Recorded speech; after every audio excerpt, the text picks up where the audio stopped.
Persidangan Antarabangsa Minda Inovasi Dinamik 2024.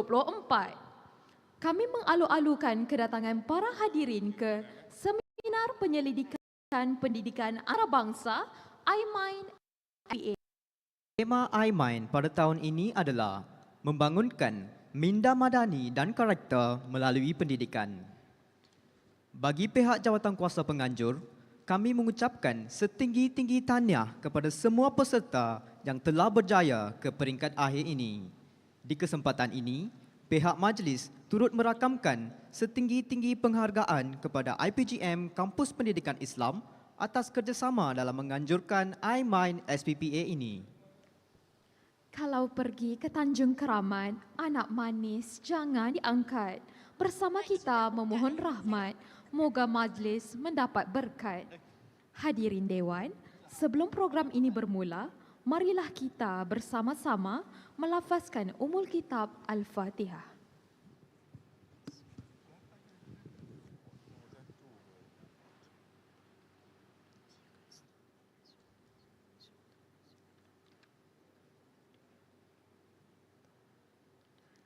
Amin, amin, amin ya Rabbal Alamin. Semoga majlis akan mendapat keberkatan darinya. Dimaklumkan bahawa para pembentang akan diberi masa selama 12 minit untuk membentang kertas penyelidikan diikuti dengan sesi soal-jawab selama 3 minit. Bagi memastikan kelancaran sesi pembentangan, loceng akan dibunyikan sekali pada minit ke-10 untuk menandakan terdapat 2 minit lagi untuk pembentangan ditamatkan. Pada minit ke-12, loceng akan dibunyikan sebanyak 2 kali, menandakan masa pembentangan telah tamat. Semasa sesi soal-jawab, loceng akan dibunyikan 3 kali bagi menandakan tamatnya sesi soal-jawab. Seterusnya, panel juri akan membuat penilaian selama 3 minit. Sebelum pembentangan bermula, izinkan saya memperkenalkan individu-individu hebat yang akan menilai pembentangan pada hari ini. Panel juri pertama yang berusaha Profesor Madya Dr. Nur Hisham bin Muhammad, Pensyarah Kanan Jabatan Pengajian Islam, Fakulti Sains Kemanusiaan Universiti Pendidikan Sultan Idris. Panel juri kedua yang berusaha Dr. Haji Muhammad bin Haji Nordin, Timbalan Pengarah Kolej Matrikulasi Perak. Manakala panel juri ketiga yang berusaha Dr. Roslan Abdul Rahim, Pensyarah Kanan Dekan Pusat Bahasa dan Pengajian Asasi Universiti Sultan Azlan Shah. Pertandingan iMind SPPA dibahagikan kepada 3 kategori, dimulai dengan kategori pensyarah IPGM, kategori terbuka dan kemudiannya kategori pelajar IPGM. Tanpa melengahkan masa, saya mempersilakan pembentang pertama dari kategori pensyarah IPGM, Dr. Fu Sun Yen, IPGM Kampus Tun Usain On, dengan tajuk penyelidikannya, Developing Students' Higher Order Thinking Skills Through an Interdisciplinary Project. Dengan segala hormatnya, dipersilakan. Good morning to panel jury and everyone. My name is Fu Sun Yen, and today I would like to present my research paper entitled Developing Students' Higher Order Thinking Skills Through an Interdisciplinary Project. This is an overview of my presentations, and first of all, I would like to clarify the term of deep learning, which is considered constructive rote learning. The concept also involves the connection through prior knowledge, active engagement, understanding of concept, deep long-term retention, and application knowledge in real-world situations. Apart from understanding the concept of deep learning, the researcher also have to understand the global competency for 6C, which include critical thinking, collaboration, communication, character, and citizenship. Even though there are many strategies can be applied to design the learning activity to support the development of 6C among students, but for my study, I only focus on the pedagogical capacity for deep learning frameworks to guide the researcher to design the learning activity to support the development of for the 6C among students. Therefore, the researcher was reviewed to examine how the pedagogical capacity for deep learning framework can be applied to develop the 6C among students. And from the findings of the researcher review, the researcher found that most studies have used survey to assess pre-service teacher overall competencies, and limited research has examined the individual components of these competencies. Therefore, in my study, I only focus on the individual component of critical thinking. And the findings from the researcher review also indicate that previous study has shown a positive impact on developing student global 6C. However, there has been limited research on implementing interdisciplinary projects to develop student global 6C. Therefore, in my study, aims to address these gaps by investigating student higher order thinking skills through their participation in an interdisciplinary project using a backward design approach. Why my study only focus on the individual component of critical thinking? This is because the deficiency of higher order thinking skill among students is a pressing concern in education. And most graduates were less competitive in the global marketplace due to a deficiency of higher order thinking skill. And students rarely use their higher order thinking skill to deal with difficult situations in real-world scenarios. And the issue also was highlighted in a report by the OECD, which indicated that most employers has graded recent college graduates poorly on their ability to demonstrate higher order thinking skills in solving problems on the job. A research question is generated, that is, to what extent does the interdisciplinary project promote higher order thinking skills among students? To answer the research question, a case study approach was employed in the current study, and the research site is situated in an Institute of Teacher Education in Southern Malaysia, and the participants were 66 second-year trainee teachers, and the duration of study was 14 weeks, and the project task was designed using the backward design approach. And for the backward design approach, it consists of 3 phases. During first phase, the researcher have to unpack the curriculum and identify the learning outcomes for these 3 courses, which were required to enroll by the all tested students. The subject include TSLB 3323, EDUP 3133I, and EDUP 3123I. During the second phase, the instructor have to design an assessment task based on the course information. And for the TSLB 3323, students were required to produce showcase materials. And for the EDUP 3133I, students were required to produce a product using various digital tools. And for EDUP 3123I pedagogy course, students were required to apply teaching strategy in the product they created. Therefore, within this subject, these 3 subjects, an integrated assessment, so-called interdiscipline project was designed for students to complete throughout the study. So, students were required to create digital storyboard as showcase materials for primary school students, and they had to use different digital tools such as AI and AR through the storytelling teaching strategy. And during phase 3, the instructor have to design activities to help students to achieve the learning outcome.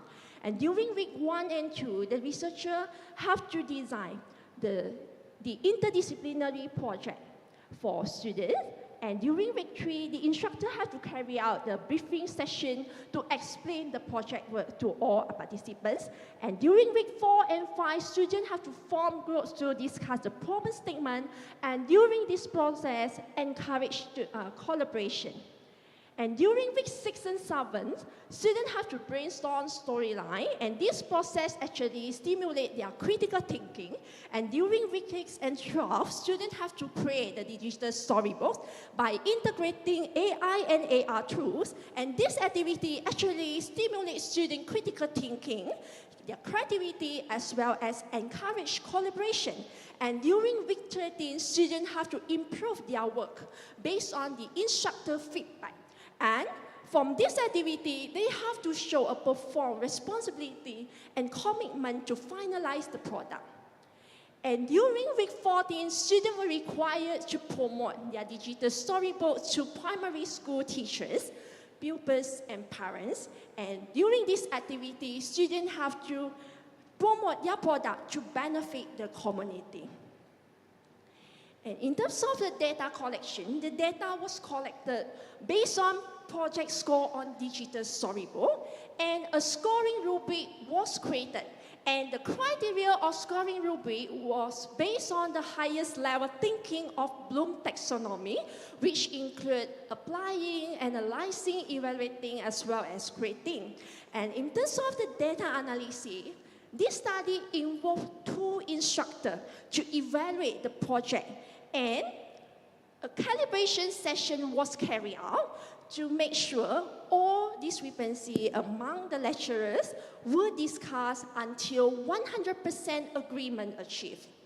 And the findings show that the average score for 22 project was 80.5 out of 100, resulting in an A grade. And the findings indicate that the interdisciplinary project, which requires students to analyze the challenges of teaching English as a second language in Malaysian classroom, evaluate the effectiveness of storytelling strategy, and create learner-centered digital storybook using AI and AR tools, contributed to fostering the student higher order thinking skill. Therefore, it can be concluded that the pedagogical capacity for deep learning framework can be a practical way to develop students succeed. This is because for the pedagogical practice element, the interdisciplinary project that requires students to apply, analyze, and synthesize knowledge and skill acquired from different courses encourage the practice of higher order thinking. And for the elements of learning partnership, students have to showcase their product, receive feedback from the learning partners such as peers, lecturers, parents, teachers, and students, and then improve their work. And this process helps to foster the development of higher order thinking. And for the learning environments component, it fosters a safe, collaborative environment that enables students to freely share their ideas. And this process actually helps them they have to evaluate diverse viewpoints from peers, and this process enrich the learning experience and promote higher order thinking. And for the leveraging digital elements, it provides students with an opportunity to explore various digital applications. And this process helps to develop their creativity and higher order thinking. However, this study has its limitation, which is focused on student final score of the project. Therefore, it's suggested in the future study, it's important to evaluate student higher order thinking instead of just focusing on their project final score. And actually, it's important to assess both the process and the final product while considering individual and group contributions. And that's all from me. Thank you. Majlis akan diteruskan dengan sesi soal-jawab. Dijemput panel juri untuk mengemukakan soalan kepada pembentang.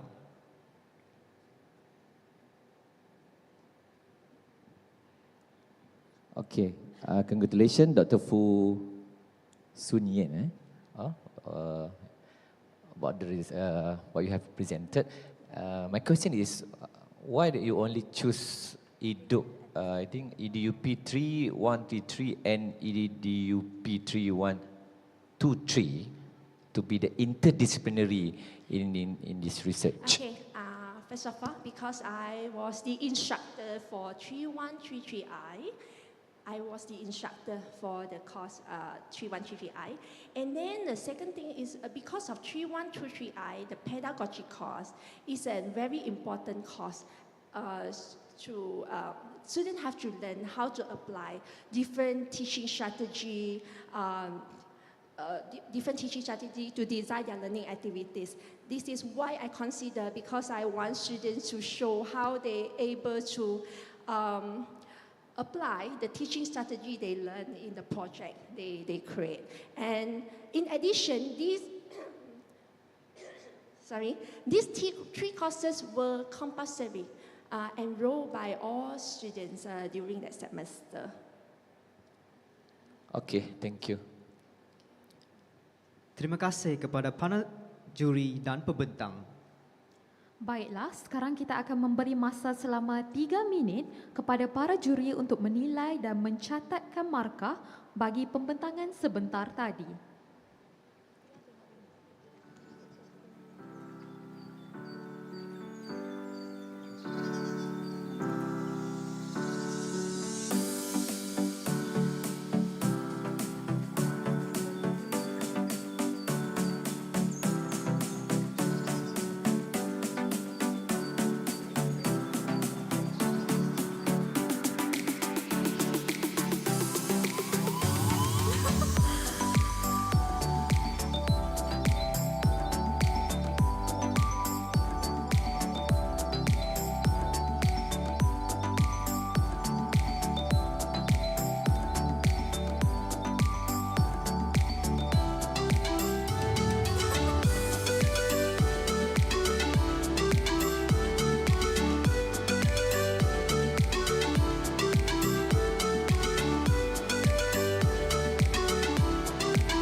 Hadirin sekalian, majlis diteruskan dengan pembentangan dari kategori pensyarah IPJM yang kedua. Majlis mempersilakan Dr. Shailati Arumugam, IPJM Kampus Ipoh dengan tajuk kertas penyelidikannya Smart Publish Kickstarter Toolkit for Entrepreneurship, Authoring and Publishing Children's Picture Books.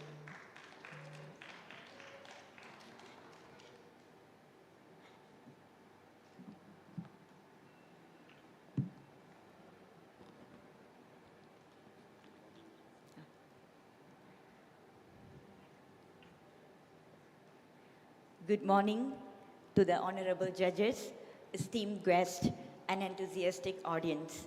Standing on this stage today, I carry with me a story. Stories, the triumphs, and the voices of my students with special needs.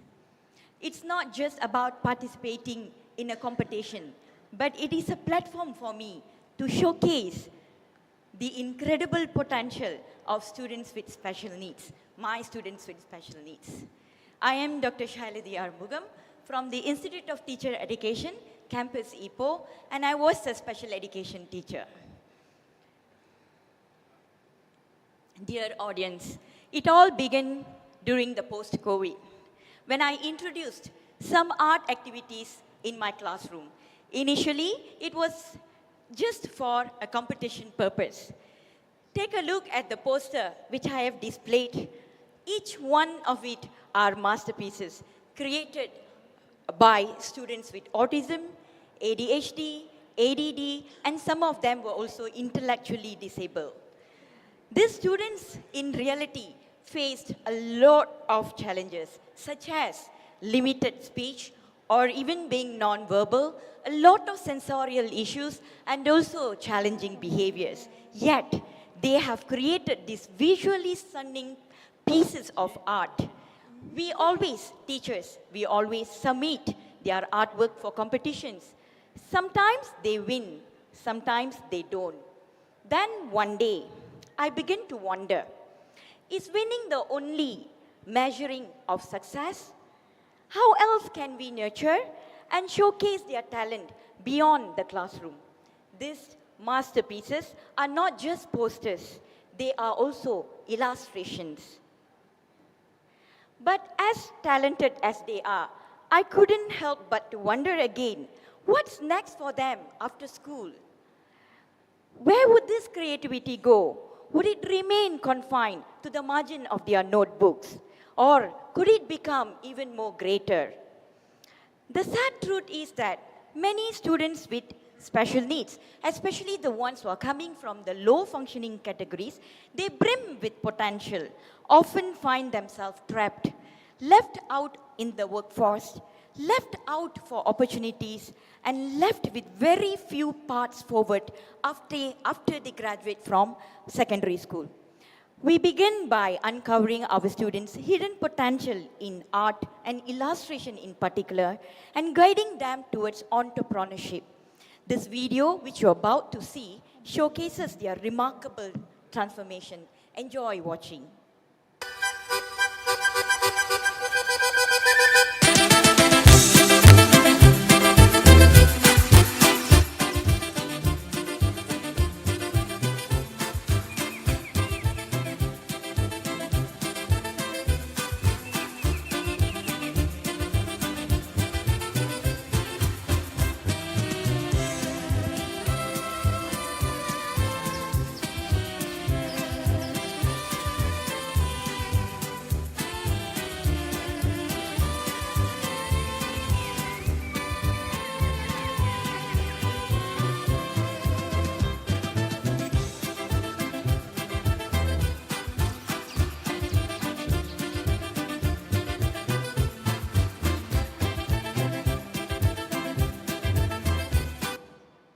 We initially approached these as fun activities, but it led to the creation of 4 beautiful children's picture books, which you have just saw in the video.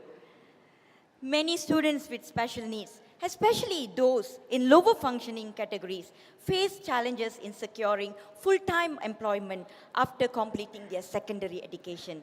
Generally, students with special needs are categorized into 3 functional levels: high function, who are independent; moderate function, who require minimal support; and the low functioning, who needs full support. Those in the low functioning category often experience significant delay compared to their peer in developmental areas such as physical, cognition, language and communication, as well as social, emotional, and also behavior. Conversely, examining employment statistics for people with disabilities, PWD, only 7 individuals with disabilities were appointed to the government positions in 2023.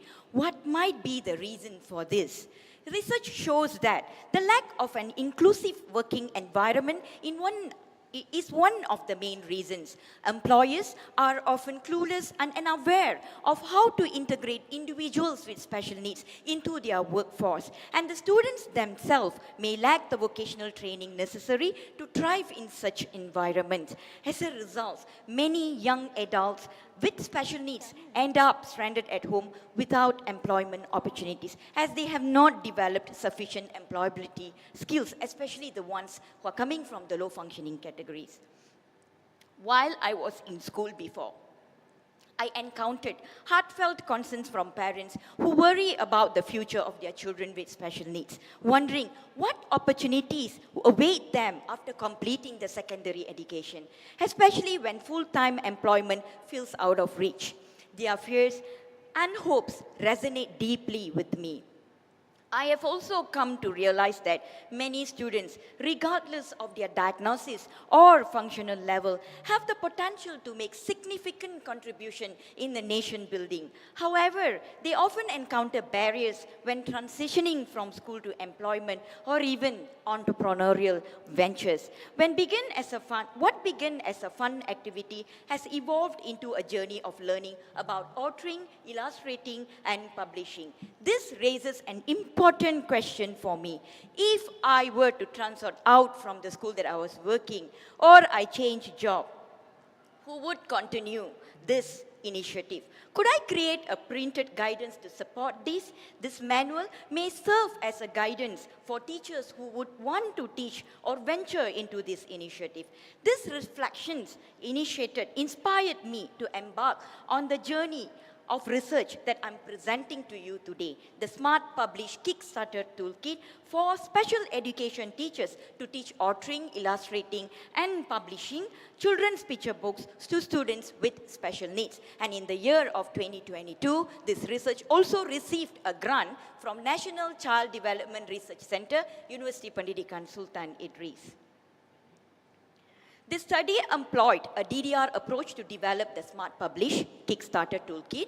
It consists of 3 phases. The phase 1, need analysis. 170 special education teachers from the Kuala Kangsar district were surveyed. The analysis included calculating the mean value and standard deviation. Mainly, we wanted to know the teacher's opinion on the need of such toolkit. In the phase 2, which is the design and development, it involved 12 experts who are the authors, illustrators, and publishers to reach a consensus on the constructs and items of Smart Publish. Fuzzy Delphi questionnaire was utilized to gather experts' opinion. And in the last phase, usability test, it involved 27 special education teachers with over 5 years of experience. The phase used a usability questionnaire and a modified nominal group technique to assess the usability. This is the conceptual framework of Smart Publish and its development framework. The toolkit is built upon 3 theoretical foundations, which are theory of experiential learning, venture creation approach, and the 3-act structure model. The design and development follow the Ritchie and Klein model, broken down into 3 phases, like I have explained earlier. The main construct of the toolkit includes 3 topics: steps to prepare the story, steps to prepare illustrations, and steps to self-publish. The toolkit aimed to guide the process of story creation, illustration, and self-publishing. In our need analysis, which surveyed 170 special education teachers from the Kuala Kangsar district, there was strong support for entrepreneurship education in classroom. The findings of this survey indicated that educators consistently promoted entrepreneurial behavior in their classroom among their students and expressed the need for a structured toolkit to guide the effort. Based on these findings, I developed the Smart Publish Kickstarter, designed to help teachers to guide their students through the process of authoring and illustrating. The toolkit was developed using a systematic approach involving Fuzzy Delphi panel of 12 experts, and these experts helped to refine the toolkit structure, ensuring that it meets the threshold for expert consensus. We then conducted the usability testing with 27 special education teachers. This group provided invaluable feedback with the consensus that the toolkit was highly usable with a usability score of more than 70%. In conclusion, the Smart Publish Kickstarter Toolkit represents a meaningful step towards bridging the gap between education and employment. Dear audience and honorable judges, children with special needs are also jewel of this country, and they deserve to be given a chance in the nation building. Their stories deserve to be heard, and I'm grateful for the opportunity to do that today. As I step away from this stage, I leave you with a thought to think, a tagline from Malaysia Teacher Prize: the power of a teacher, the potential of a nation. Thank you.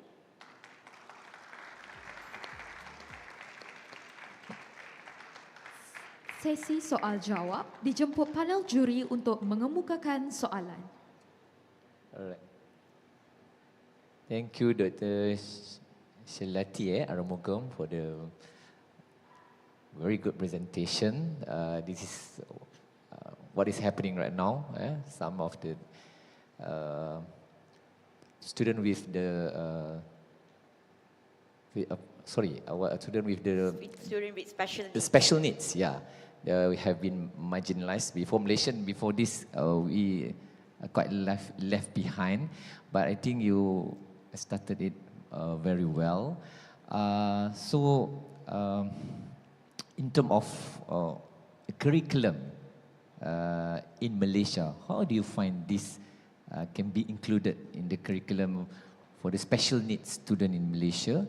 Where I think this is, I think is now Malaysia is quite aware. So many autistic students coming from everywhere in Malaysia, but we lack of trained teachers in special needs.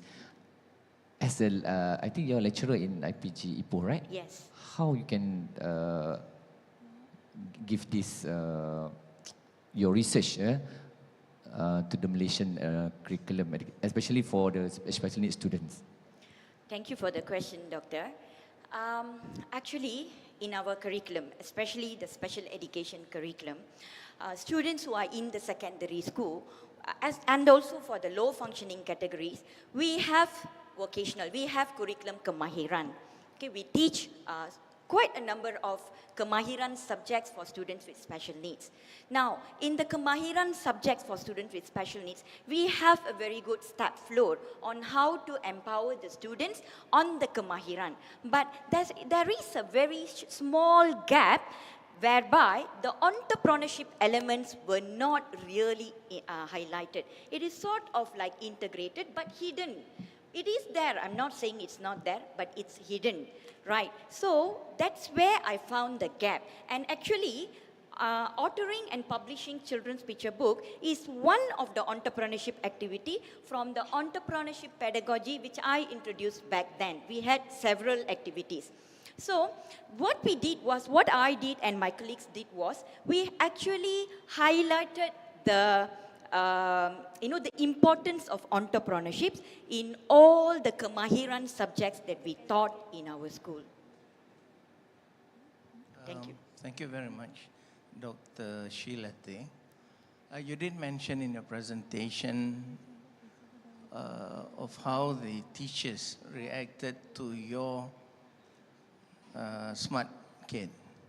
But you have not mentioned how, the students react to the materials, to the extent to which the materials have an impact on the students, and how the materials actually accentuated the students' smart order thinking.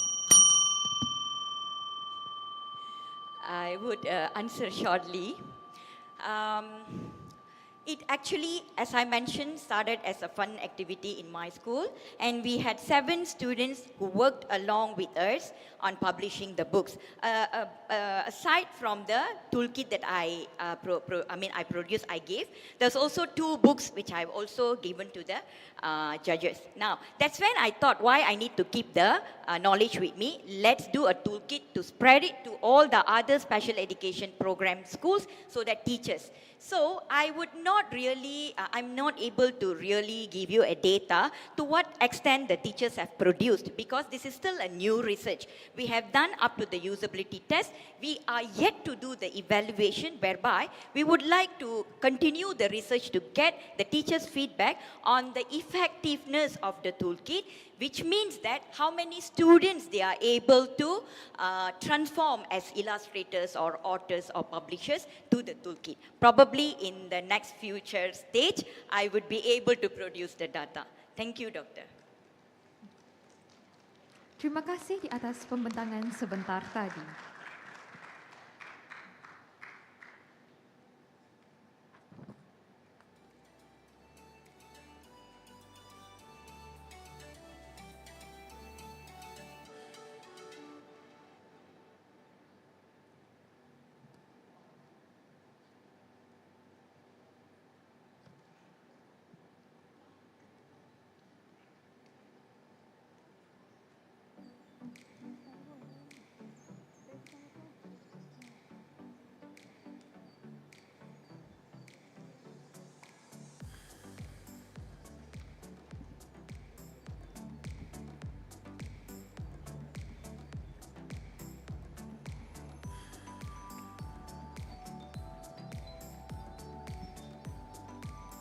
Hadirin yang dihormati, majlis akan diteruskan lagi dengan pembentangan seterusnya.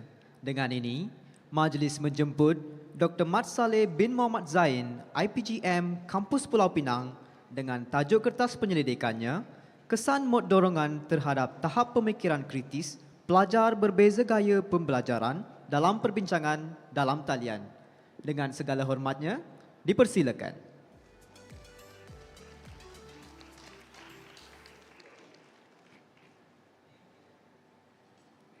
Bismillahirrahmanirrahim. Assalamualaikum warahmatullahi wabarakatuh. Penajuri, tuan-tuan dan puan-puan. Kesan mod dorongan terhadap tahap pemikiran kritis pelajar berbeza gaya pembelajaran dalam pembincangan dalam talian.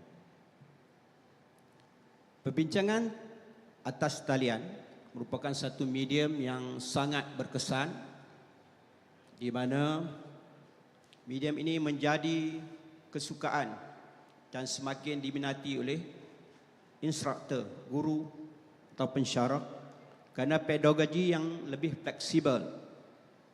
Dan antara muka perbincangan dalam talian ini adalah seragam, sama ada di pihak pelajar, penyelaras kursus, reka instruksi ataupun pentadbir. Makna kata, jika kita menggunakan perbincangan atas talian ataupun pembelajaran atas talian, maka semua akan mendapat antara muka yang sama, dan ini memudahkan untuk pengurusan sesuatu bentuk pengajaran dan pembelajaran. Dan yang paling utama sekali adalah kos yang sangat rendah. Jika kita menggunakan pendidikan secara maya, perlu menggunakan kelas, bilik darjah, maka kosnya tinggi, maka pembelajaran atas talian merupakan satu kos yang rendah untuk diaplikasikan. Manakala kemahiran berfikir secara kritis sangat penting dan menjadi satu benda yang semakin ditekankan dalam semua pendidikan. Kerana kemahiran berfikir merentasi pelbagai disiplin ilmu dan pelajar perlu menguasai kemahiran berfikir secara kritis untuk mendepani masa depan yang semakin mencabar. Dan para pelajar juga perlu diberi peluang untuk mempraktis dan mempersembahkan kemahiran berfikir secara kritis, sama ada dalam hujah, aktiviti, tugasan dalam pembelajaran. Dan sudah pastinya seorang yang mampu berfikir secara kritis akan menunjukkan kewibawaan dan keintelektuan. Pelajar dan perbincangan dalam talian mengikut dua tokoh mempunyai persepsi yang sangat baik. Pelajar mengaku mereka sangat mempunyai persepsi yang baik dalam perbincangan dalam talian. Mereka juga cukup bersedia. Mereka juga sangat positif dan mempunyai motivasi yang tinggi dalam pembincangan atas talian. Namun sebaliknya, yang dikaji Mereka tidak berupaya menstruktur pengetahuan dan menilai sesuatu perkara secara mendalam dan berfokus. Mereka hanya melibatkan diri dalam perbincangan talian, tapi tidak menstruktur pengetahuan dan menilai sesuatu perkara secara mendalam dan berfokus. Mereka tidak dapat bertindak secara efektif dalam menangani dan menyelesaikan suatu permasalahan yang diajukan oleh guru, pensyarah ataupun instruktor, dan mereka juga tidak mampu untuk mengemukakan hujah-hujah yang kritis dan kompleks dalam pembincangan atas talian. Selain itu, mereka juga menganggap topik perbincangan adalah sukar, mereka juga kekurangan idea dan berasa ragu atau segan untuk mempersoalkan idea orang lain dalam perbincangan atas talian. Dan pelajar juga cenderung untuk memberi tumpuan serta maklum balas kepada perbincangan yang terpilih sahaja. Tuan-tuan dan puan-puan, mengapa masalah ini berlaku? Situasi ini wujud kerana instruktor, guru, pensyarah tidak berjaya memulakan dan mengemukakan dorongan yang bermakna dan memberi kesan kepada pelajar. Kita tahu sekarang sistem teknologi memerlukan prompt untuk menggerakkan maklum balas yang diberikan. Begitu juga pelajar memerlukan prompt ataupun dorongan yang bermakna dan memberi kesan kepada mereka untuk mereka mengemukakan idea-idea yang kritis. Yang keduanya, instruktor tidak berjaya mengemukakan dorongan yang merangsang pemikiran untuk menyatakan hujah-hujah yang kritis. Bila tidak ada dorongan yang dapat merangsang pemikiran pelajar, pelajar tidak berupaya menyatakan hujah-hujah yang kritis. Dan instruktor, pensyarah, guru juga tidak berjaya menyesuaikan sesuatu dorongan dengan ciri-ciri atau perbezaan gaya pembelajaran pelajar. Ini adalah isu yang perlu ditangani dan diselesaikan. Maka objektif penyelidikan ini adalah untuk mengkaji penggunaan dorongan justifikasi, mengkaji penggunaan justifikasi atas perbincangan atas talian dan mengkaji kesan interaksi, mod dorongan dan gaya pembelajaran. Jadi persoalan dan hipotesis yang saya kemukakan ialah, adakah terdapat perbezaan signifikan dari segi pencapaian antara kumpulan pelajar menerima dorongan justifikasi dengan dorongan yang perbincangan atas talian? Atau ada terdapat perbezaan yang signifikan dari segi pemikiran kritis, dan adakah terdapat interaksi yang signifikan di antara mod dorongan dengan gaya pembelajaran? Jadi kajian ini menggunakan metodologi kuantitatif, rengka bentuk penukar gantian counterbalance design, dan rengka bentuk kuasi eksperimen faktorial 2x2. Sebagaimana yang kita dapat lihat, ini adalah rengka bentuk penukar gantian di mana pelajar dibahagikan kepada dua kumpulan, kumpulan 1 dan kumpulan 2. Kemudian pada peringkat awal, kedua-dua kumpulan ini diberikan ujian pra-tahap pemikiran kritis. Kemudian pelajar didedahkan dengan dorongan justifikasi pada kumpulan pertama, dan kumpulan kedua didedahkan dengan dorongan perancahan justifikasi. Kemudian pelajar diberikan ujian pasca ataupun ujian satu tahap pemikiran kritis. Dan seterusnya pada pusingan kedua, counterbalance design dilakukan untuk mengesahkan lagi keberkesanan kedua-dua mod dorongan. Pelajar yang pertama diberi dorongan perancahan justifikasi dan golongan kumpulan kedua pula diberi dorongan justifikasi, dan satu lagi ujian dijalankan untuk mendapatkan data bagi kedua-dua kumpulan tersebut. Jadi pelajar dipilih berdasarkan rawak bertujuan purposing sampling, di mana pelajar dibahagikan dan diberi ujian. Kemudian mereka dipilih dan dibahagikan kepada kedua kumpulan, dan kedua-dua kumpulan tersebut kemudian dipecahkan pula kepada 15 orang. 15 jujukan dan 15 global. Dan ini adalah rangka bentuk kuasi eksperimen, gaya pembelajaran jujukan dan global, dan kedua-duanya menerima dorongan justifikasi dan dorongan perancahan justifikasi. Apakah dorongan justifikasi dan dorongan perancahan justifikasi?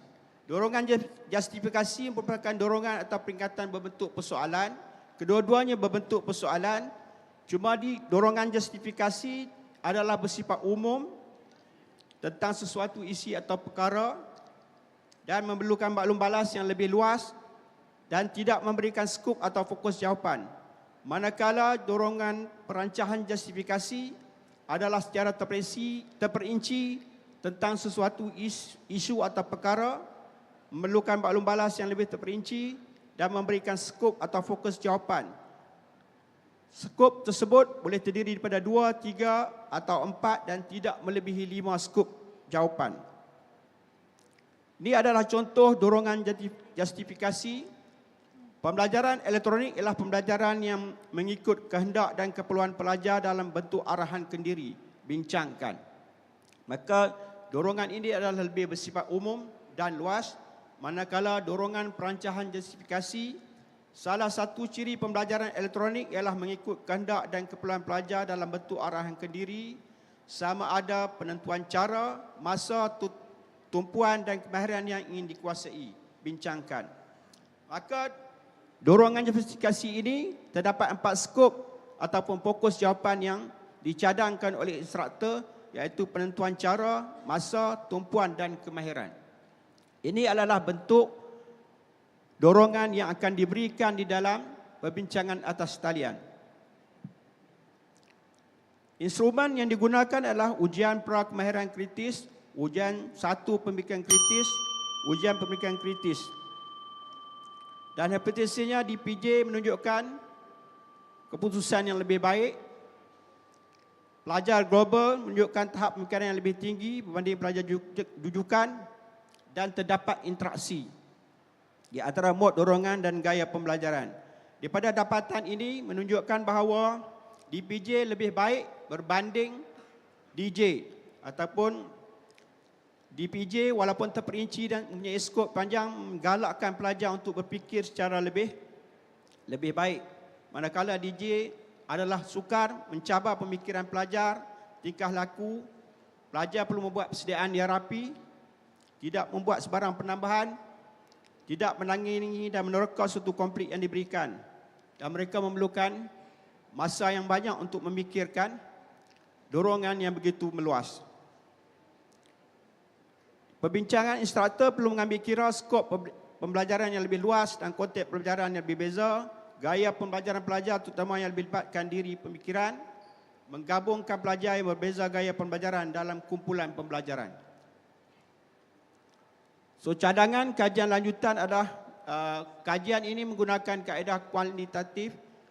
Jadi cadangan pada masa hadapan menggunakan kaedah campuran.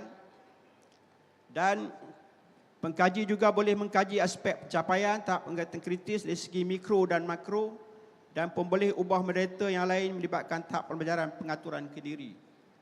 Itu saja dari saya. Sekian. Terima kasih. Sesi soal jawab. Dijemput panel juri untuk mengemukakan soalan. Assalamualaikum warahmatullahi taala wabarakatuh. Terima kasih pada Dr. Mat Saleh atas pembentangan yang telah dilakukan. Di sini ada satu soalan lah. Apa impak kepada pelajar dan pensyarah berdasarkan kajian yang dilakukan? Apa impak kajian ini terhadap pensyarah dan pelajar? Baik, terima kasih Okey, Tuan Doktor. Pelajar dan pensyarah mendapat impak yang sangat baik di mana bila pelajar didedahkan dan instruktur atau pensyarah juga mengetahui bahawa dapatan ini menunjukkan bahawa DPJ ataupun dorongan perancahan justifikasi yang lebih terperinci dan berfokus dapat menggalakkan pemikiran kritis pelajar, maka dalam perbincangan atas talian maka pensyarah boleh menggunakan dorongan tersebut dan pelajar memberi maklum balas yang baik. Okay. Terima kasih. Terima kasih Dr. Mat Saleh. Minta maaf tapi saya cuma nak tanya ini. Boleh terjemahkan tajuk dalam bahasa Inggeris? Kalau dorongan justifikasi itu dipanggil justification prompt, dan kalau dorongan perancahan justifikasi itu Maksud saya tajuk kertas kerja. the effect of prompt in critical thinking level. Patah balik.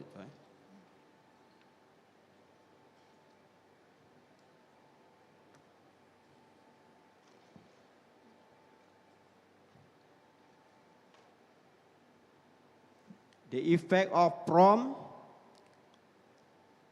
for critical thinking level, student different learning style in forum.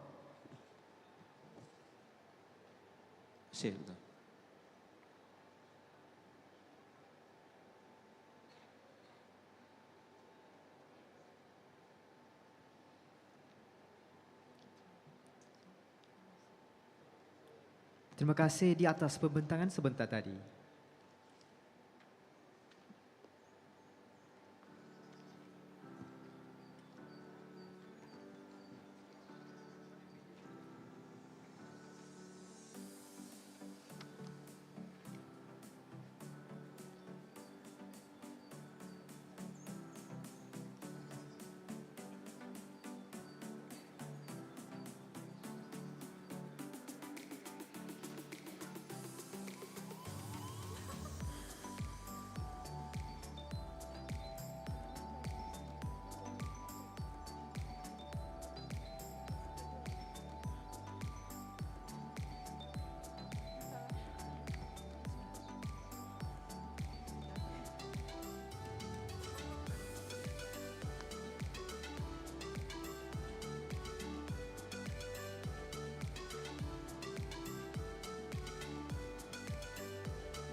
Dengan ini, tamatlah sesi pembentangan bagi kategori pensyarah Institut Pendidikan Guru.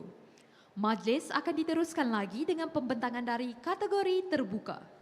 Dijemput pembentang pertama, Puan Sariah binti Ali, Kolej Matrikulasi Negeri Sembilan dengan tajuk penyelidikannya Enhancing Conceptual Understanding of Substitution Reaction Mechanism in Organic Chemistry through OChem 5 EVAR module.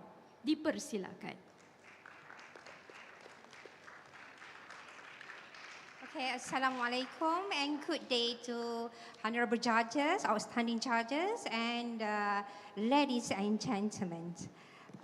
So my research title is to enhancing students' conceptual understanding using OChem MECA 5E VARK module. Let's see this video.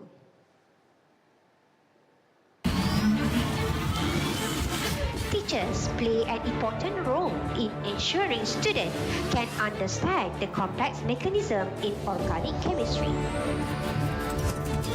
In fact, teachers' role, especially in designing teaching, is important to help students' understanding as they practice drawing mechanism so that their work is grounded in their knowledge of how and why electrons travel during the reaction.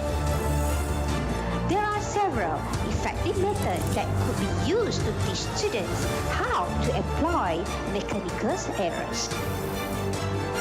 Effective teaching method is needed to ensure students understand the concept of mechanism in organic chemistry. Ladies and gentlemen, today I would like to invite you to embark the journey of chemistry education, especially in the reaction mechanism. Let's see, we actually can solve the problem when the students can't access or can't cover the reaction mechanism, which is we already know the very complex. But the way that we revolutionize the integrated, the new framework for the VARK learning style and also the inquiry model 5E inquiry.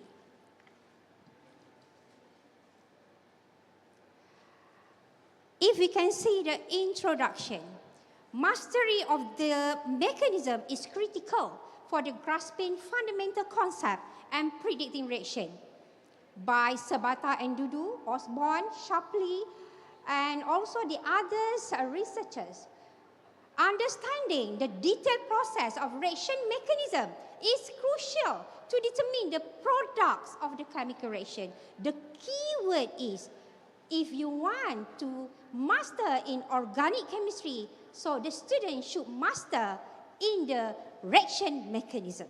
Supported by Sabitu 2021, Crandall 2020, and also the others. Okay, let's say we go for the problem background. For your information, in the matriculation, we have a lot of reaction mechanism. So one of the reaction mechanism that I have covered the most is the substitution reaction mechanism. So I introduce myself. I actually is a chemistry subject matter expert BMKPM from College Matrikulasi Negeri Sembilan. This is my duty or my KPI to make sure the students already can cover or solve the problems in whatever the syllabus in the chemistry education, especially in SK 025.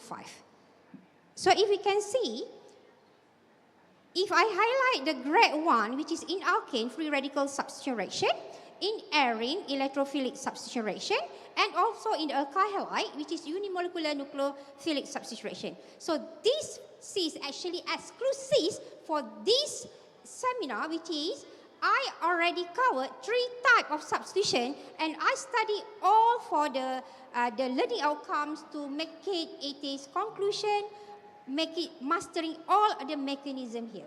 So means that for the prediction previous one, I already to get the finding only for the free radical substitution reaction mechanism. The second one, I go for the electrophilic substitution reaction. And the third one is for substitution, which is SN1. Means that I combine three of the substitution reaction mechanism to get finding the bombastic finding today. Just exclusive for the audience. Alright? So we go for the next one. The problem background is starting from the student problem. The abstractness of organic chemistry itself, hidden the conceptual understanding. And we know the effectiveness of the inquiry model, which is the need of visualization in the substitution reaction mechanism. And also inquiry-based learning, which is we know the effectiveness of 5E, because we have a lot of research outside that, or research study, use the 5E inquiry model. Just 5E inquiry model. So we know that it is effective. But is that effective for study reaction mechanism? Right. So we go for the integration, VARK, visual, auditory, read and write, and kinesthetic for the diverse learning style. We as a teacher, as an educator, we only teaching for all the students in the class. But we have to categorize them in the weak, moderate, and also the excellent. Because we know that they actually access with a different learning style. If the learning instructional method, for example, 5E inquiry model is effective, but is that effective for the different learning style students? Okay, we go for the next. Okay, this is actually the literature review for the complex of abstract chemistry learning. Organic chemistry substitution itself, we know that it's very lack of grasp basic organic chemistry, and also we go for the successful of the inquiry-based learning. So I choose is 5 inquiry model. That's from the previous study.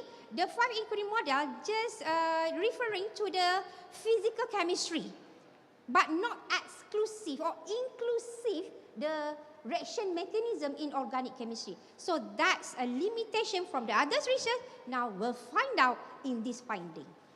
All right, so we go for the next one. If you can see, the further research integration, the IBL, visualization, and different learning style. So what we can see from the research study, the limitation for others research study, which is the first is lack of the specificity in the chemistry education. Mostly the current instructional approach are not optimized for address the diverse learning style needed in organic chemistry. And the theoretical emphasize without practical implementation. Just research, you have to apply this, you have to apply the 5E. But how? We as educators, we need to know how we can do the implementation for that. All right. So combining learning style, no. There is individually the VARK learning style and also the 5 inquiry model. So insufficient integration. That's why that we can see study have focused on VARK and 5 individually and not combine the effect of this model or improving conceptual understanding is not validated. So that's why my research fill this gap to know what is the finding. Is that effective or not for the reaction mechanism in organic chemistry? So the research objective is to develop a module aimed at increasing the conceptual understanding of the substitution reaction mechanism. And the second one, to test the effectiveness of OCHEM 5E VARK module in improving students' understanding in the reaction mechanism. First, usage of arrow effectively. Second, predicting the reaction product. And third, writing complete and the correct reaction mechanism. Okay, so the research question, how can a module be developed to enhance the conceptual understanding of the reaction mechanism? How does the implementation of OCHEM 5E VARK module influence students' conceptual understanding in terms of using arrow, predicting product, and constructing complete and correct reaction mechanism? And we go for the hypothesis. So the developed module will significantly enhance student. The first one. The second one is that significant improve students' ability to use arrow. The third one is that significantly enhance student accuracy in predicting the products. And the fourth one is it is significantly improve student proficiency. So this involves creating an innovative educational tools that integrate inquiry-based learning, visualizing techniques, and differential learning style. This also will evaluation focus on 3 aspects as I mentioned just now. So these hypotheses posits that the module will lead to the measurable improvement in student grasp for the fundamental concept. So if you can see the next one, this is the concentration framework, which is in the engagement phase, we have the visual, video bond cleavage in organic chemistry, and the exploration phase, we combine the auditory visual, and exploration phase, we combine with the read and kinesthetic. For the elaboration phase, we combine for kinesthetic, activity, and also for the evaluation phase. Research design is development for any model, quasi-experiment, single group design, and implementation, phase 2. So single group from the Malacca Matriculation College, 1 program students, and the sample is 30. So this is the research procedure. Okay, this is research product development. This is very systematic research product development, starting from the need analysis and so on. Okay, so as I just look at this one. Okay, so this is all about the insight in the module, which we have the physical tools, user guide, notes, worksheet challenge, activity, and also lesson plan and video animation. So this is research implementation, phase by phase, for students and teachers guide to make it is effective tools. And this is research finding. We can see that a graph, the overall mastery of the conceptual understanding, the data collection involved the public sampling method, and you can see the increasing the green one increase from the pre-post. So the research finding for the excellent and moderate and also the weak.